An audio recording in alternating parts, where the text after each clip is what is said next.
So ons gaan 'n bietjie gesels oor waar was die Here Jesus tussen sy dood, toe hy begrawe is en die graf neergelê is en die Sondagoggend toe hy opgestaan het. Nou, dis 'n baie goeie vraag en dis 'n vraag waaroor baie mense wonder. En ek het baie opgelees op daaroor. En daar's baie verskillende antwoorde. Of daar's nou nie so baie nie, maar daar is 'n paar sieninge daaroor. En dan op die einde van die dag moet ons die keuse maak wat ons glo en wat ons nie glo nie. So ek wil begin deur te sê, begin deur te kyk na wat beteken dit as 'n mens doodgaan. En bloot die feit as ons doodgaan beteken dat onthou ons is geskape as 'n liggaam, siel en dan ons emosies en so. So as ons doodgaan, dan word ons liggaam en ons siel geskei. Jou liggaam gaan in die graf in en hy gaan tot niet. Jou siel gaan na waar hy moet wees ten opsigte van jou lewe wat jy dan in die Here geleef het of nie in die Here geleef het nie. En dieselfde was met die Here Jesus. Want die Bybel leer vir ons dat hy aarde toe gekom het, dat hy gebore is uit die maag as 'n mens. So hy was 'n mens net soos ons. So met sy dood het sy liggaam en sy siel geskei. Maar Psalm 16 vers 10 sê ook vir ons, in 'n sekere sin is daar 'n skeiding van God af. So jy op daardie oomblik van dood is daar nie hierdie koneksie met die Here soos wat jy gehad het toe jy geleef het nie.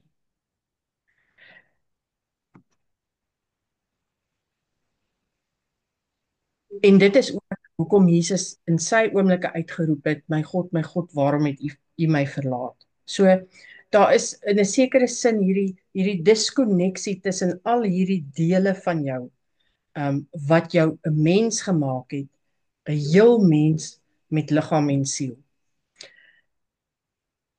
In Handelinge, so jou siel gaan nou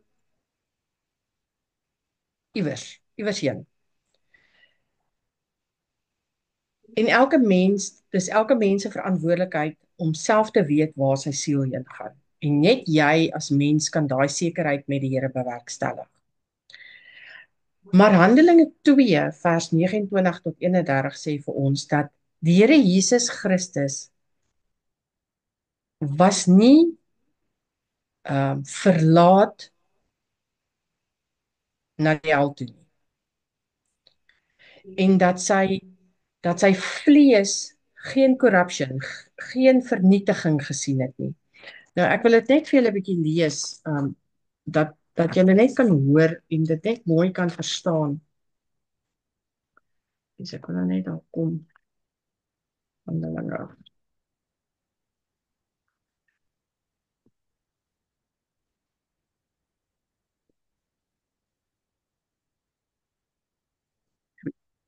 So Handelinge 2 vers 29 tot 31 sê: Brethren, it is permitted me to tell you confidently and with freedom concerning the patriarch David, that he both died and was buried, and his tomb is with us to this day. Being however a prophet, and knowing that God had sealed to him with an oath that he would not set one of his descendants on his throne, he, foreseeing this, spoke of the resurrection of Christ the Messiah, that he was not deserted in death and left in Hades, a state of departed spirits, nor did his body know decay or see destruction. So die eerste ding wat ons van die Here lees is dat sy liggaam en gees nie dieselfde met sy liggaam en gees gebeur as wat met ons liggaam en gees gebeur nie. want hy was eintlik God.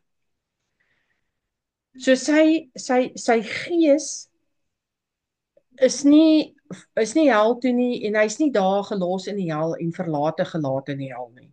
En sy liggaam is nie vernietig nie. Sy liggaam het nie tot niet gegaan nie.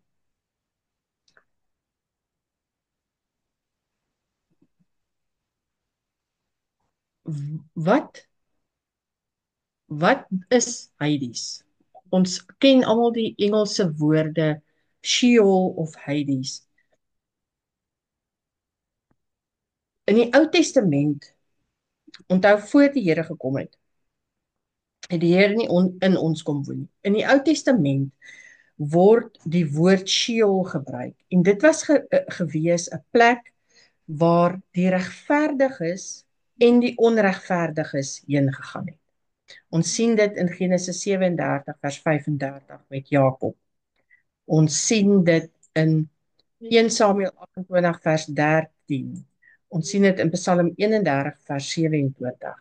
So in Sheol was daar in die Ou Testament regverdiges en onregverdiges. In Numeri 16 vers 30 tot 33 lees ons dat Hades 'n plek onder die aarde is. In Jesaja 38 vers 10 lees ons dat daar hekke is. In Jesaja 14 vers 9 en 26 vers 14 lees ons dat daar donkerte is.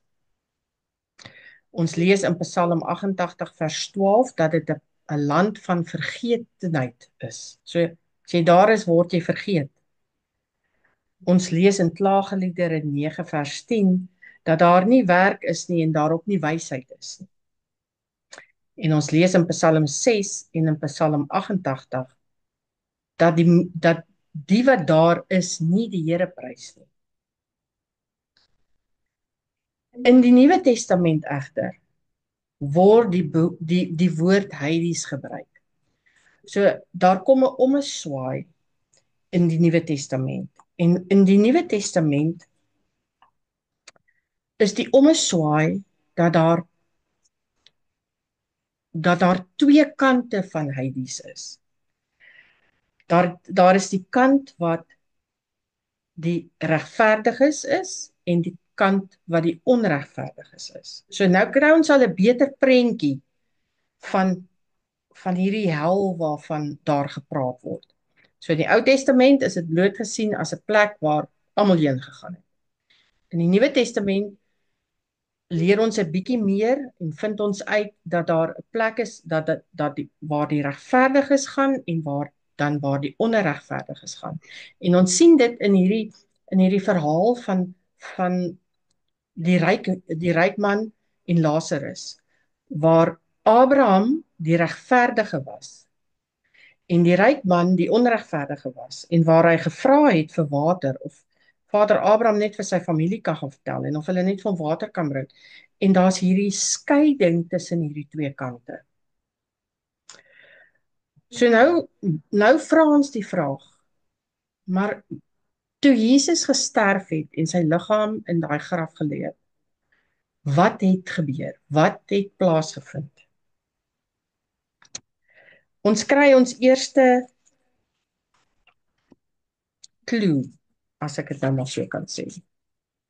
Kry ons in Lukas 23.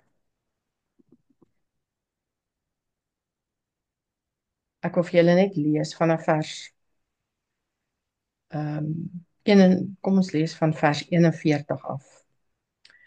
Jesus hang aan die kruis en daar's hierdie twee wat langs hom hang, een aan die regterkant en een aan die linkerkant. En een sê hy glo glad nie. Hy glo glad nie dat hierdie die Here is wat hier langs hom aan die kruis hang nie. En hy vloek en hy skel en gaan te kere.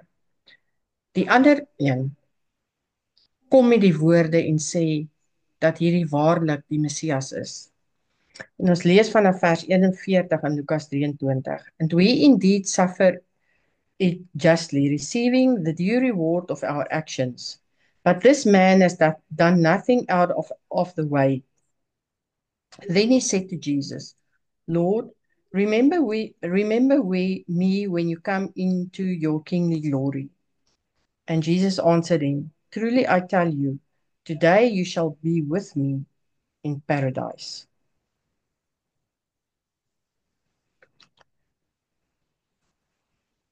Hier kry ons eerste clue van waar Jesus gegaan het. Hy sê vir die dief wat hier langs hom aan die kruis hang, vandag sal jy saam met my in die paradys wees. Let wel, Jesus se woorde, dit is hoekom dit altyd belangrik is om die Bybel baie fyn te lees. Jesus se woorde is, vandag sal jy saam met my in die paradys wees. Hy sê nie vir die dief, vandag sal jy saam met my by my Vader wees nie. Of vandag sal jy saam met my in die hemel wees nie. Maar dat hy in die paradys saam met hom sal wees. En gebaseer op die feit dat ons nou weet dat Hades in twee dele is, 'n plek vir die regverdiges en 'n plek van die onregverdiges. Die plek van die regverdiges waar Abraham was, word daar dan gesê dat hierdie plek waar die regverdiges is die paradys. Is dit so?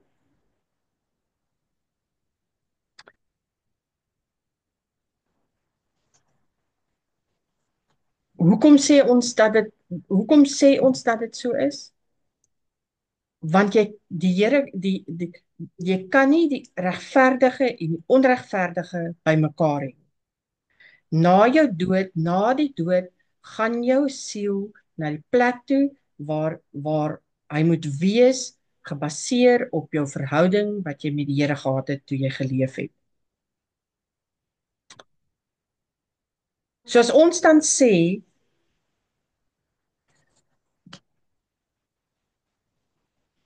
gebaseer op Lukas 23, glo ons dat die Here wel gegaan het na Hades toe.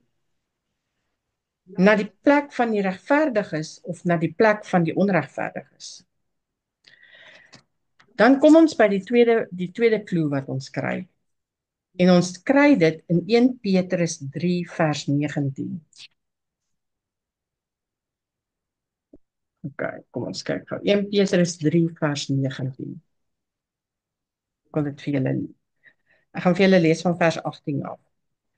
For Christ died for sins once and for all. The righteous for the unrighteous, and the just for the unjust, and the innocent for the guilty, that he might bring us to God in his human body. He was put to death, but he was made alive in the spirit. So weer eens, jou gees, jou liggaam bly en word vernietig. Jou gees gaan waar hy moet wees. So die Here se gees het iewers gegaan. Vers 19 sê vir ons, in which you went and preached to the spirits in prison, the souls of those who long before in the days of Noah had been disobedient, when God's patience waited during the building of the ark, in which a few, actually 8 in number, were saved through water. So Petrus skryf hier vir ons dat Jesus het gegaan en hy het gegaan na die imprisoned. En die imprisoned in die Bybel word geag te wees die unrighteous. En nou weer eens kan ons verder gaan om te sê, maar hierdie imprisoned, hierdie unrighteous aan wie hy gaan preach het. Eerstens, wat is die boodskap wat hy vir hulle gebring het? En die tweedens, wie is hierdie spirits in prison? So die boodskap wat hy gaan bring het, kan een van twee dinge wees. Dat die Here gegaan het om die wat gevange was daaronder as die regverdiges om hulle vry te laat om saam met hom hemel toe te gaan, of dat hy gegaan het om vir die onregverdiges victory te, te proclaim, om te sê, maar ek het die dood oorwin. Soos wat ons in sonnaarskool geleer het, hy het gegaan en hy het die sleutels van die dood gevat en vir die duiwel gesê, ek is die oorwinnaar. Ons lees, ons dink hier aan Kolossense 2 vers 18, dink ek. En as ons dan kyk na wie is die spirits in prison, dan is daar ook twee tipes. Dit is either een, die engele wat uit die hemel uitgeskop is, saam met die duiwel. Ons lees dit in Judas 1 vers 6. Ag nee, sorry. Ja, die angels, die fallen angels. Of dit is die onregverdiges. Nou kan jy dan jouself die vraag vra, maar as dit fallen angels was, hoekom sal die Here aan hulle enige boodskap bring? So die algemeen aanvaarde standpunt is dat die boodskap van oorwinning gebring is aan die onregverdiges wat in Hades is.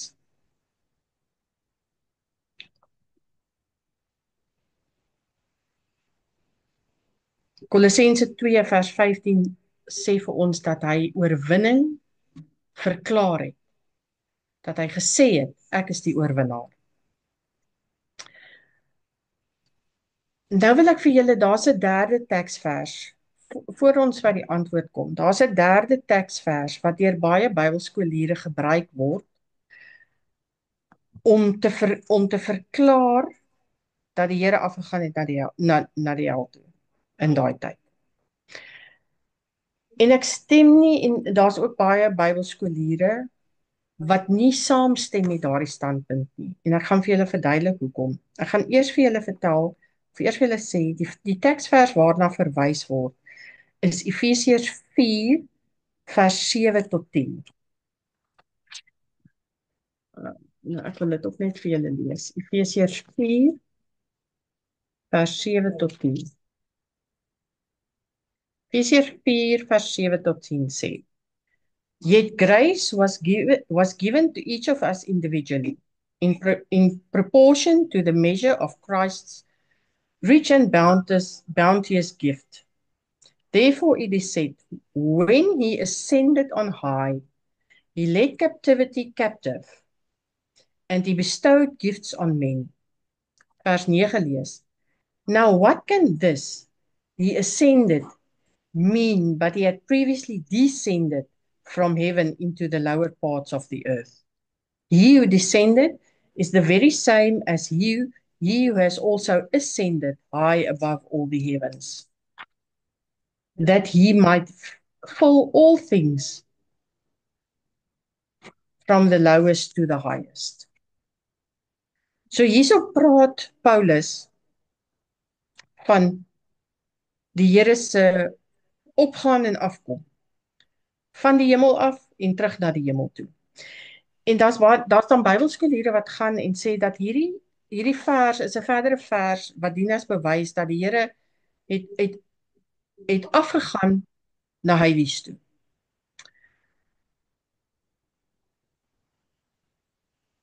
Maar dis nie heeltemal so maklik nie. Want onthou, ons lees altyd die Bybel in konteks. Ons lees die Bybel in konteks van wie dit geskryf het, wat hy geskryf het in die spesifieke boek, wat hy geskryf het in die spesifieke hoofstuk, en wat hy geskryf het in omringende teks. Nou, en jy maak die kringetjie nouer in omringende teksverse. Nou, daar kan nou 3 moontlike antwoorde wees vir hierdie teks. En in effek, hierso vers 9 en 10, is 'n quote wat Paulus gee uit Psalm 86 vers 18 uit. So hier Paulus kom hier in vers 9 en 10 en hy probeer Psalm 86 vers 18 probeer hy interpreteer. En daar kan drie moontlike interpretasies wees. Die een kan wees as ons lees van lower parts of the earth of ander vertalings lees lower regions of the earth. Dan kan dit wees die interpretasie dat regions is die aarde of die aarde is regions. So dis wanneer jy sal sê a rod of iron. Die rod is van iron gemaak of die iron is in 'n rod gemaak. So die een is die ander een. Die tweede interpretasie kan wees dat hierdie descending is na binne die aarde toe, die lower parts of the earth, in die aarde in. So Jesus het in die aarde ingegaan. Albei hierdie is teologies nie verkeerd nie. Maar dit is nie korrek in terme van hierdie skrywe of teks wat Paulus hier gegee het nie. Paulus verklaar hierdie teks en hierdie wat eintlik uit die Ou Testament uit Psalm 86 uitkom, verklaar hy deur te sê dat die opvaar en die afkoms van die Here aarde toe bloot is die feit dat hy in die hemel was, hy's gebore as 'n mens en hy het op die aarde geleef, hy's dood, hy het opgestaan en hy het teruggevaar op na die hemel toe. Want as jy gaan kyk na Paulus se hele boodskap, is dit waaroor dit gaan. As jy gaan kyk na Paulus se boeke wat hy geskryf het, Efesiërs spesifiek, Efesiërs 4 spesifiek, dan is dit Paulus se boodskap aan ons. Dit is die goeie nuus wat Paulus bring vir die mens, om te sê, die Here is gebore as 'n mens, hy's dood, hy het die dood oorwin, hy het opgestaan en hy het opgevaar na die hemel. So hierdie teks verklaar glad nie vir ons dat die Here afgegaan het en hel toe gegaan het in daardie tydperk wat hy in die graf was nie. So dis maar net iets wat deur mense geïnterpreteer word en in 'n poging om te probeer bewys dat Jesus wel afgegaan het na die hel toe. So ons het nou gesien en dis die mees aangehaalde tekste ten opsigte van die vraag waar was Jesus gewees. En as ons nou kyk na Lukas 23 en ons kyk na 1 Petrus 3 en die geskiedenis van Hades en die betekenis en dan kan ons sê dat Jesus afgegaan het na die hel toe. En die algemeen aanvaarde boodskap uit 1 Petrus 3 is dat hy die boodskap daar gebring het dat die dood oorwin is, dat Satan oorwin is, Kolossense 2 vers 15. Dit is die algemeen aanvaarde posisie. Maar niemand van ons kan regtig sê dat dit wel is wat gebeur het. Maar dit is die aanduiding wat die Bybel vir ons gee.